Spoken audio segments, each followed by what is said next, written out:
Y después sobre la pregunta de qué responsabilidad tienen las redes sociales, ¿no? Cuando se producen estos discursos de odio, antigénero o discursos de odio en general en las redes sociales. Bueno, yo siempre digo que al fin y al cabo las empresas propietarias de esas plataformas sociales son empresas privadas que no son jueces ni policías de Internet y no podemos esperar que sean ni jueces ni policías de Internet. Pero sí que es verdad que como cualquier otro medio de comunicación o cualquier otra empresa privada, tienen que garantizar un respeto de los derechos humanos que tienen lugar en su espacio. Igual que pedimos a una fábrica que garantice los derechos humanos de los trabajadores y trabajadoras, igual que pedimos a un periódico que garantice los derechos humanos dentro de la libertad de expresión de sus periodistas, pues lo mismo en esas redes sociales. Es decir, yo creo que no es una no es una obligación que debe surgir de esas empresas, sino es una obligación de los estados o de organizaciones supraestatales, como puede ser la Unión Europea, que deben de imponer, ¿no?, a estas empresas privadas ciertas obligaciones.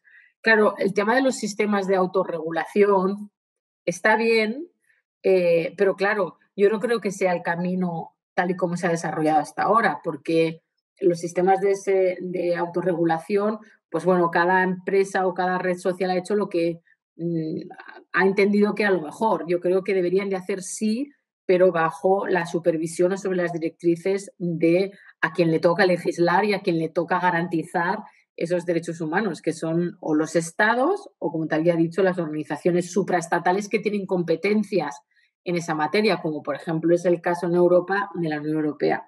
Y yo creo que alguna iniciativa en este sentido creo que es positiva rescatar, como por ejemplo cuando en la Unión Europea pues han aprobado estos instrumentos normativos que, por ejemplo, obligan a las empresas a tener un sistema de autorregulación, pero sobre todo obligan a estas empresas propietarias de las redes sociales a explicar a una transparencia de sus sistemas de autorregulación y, por ejemplo, a una transparencia de cómo funcionan los algoritmos, quiénes son los moderadores de esos sistemas, etcétera, etcétera. No que quede en una libre autorregulación. Es que no, yo casi abandonaría lo de los sistemas de autorregulación, incluso la propia denominación, porque no, como volviendo otra vez a esa cosa que te decía, ¿no?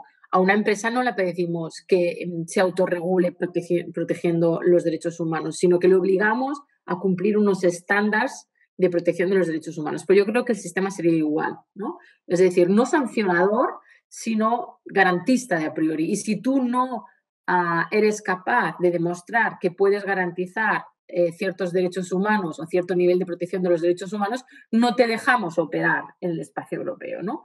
Que ha sido un poco el sistema que la Digital Act y otros instrumentos normativos en la Unión Europea van por ese camino, ¿no? Más garantistas a priori que no sancionadores a posteriori, ¿no? Y creo que eso es un sistema que es completamente diferente a esos códigos de conducta o autorregulación.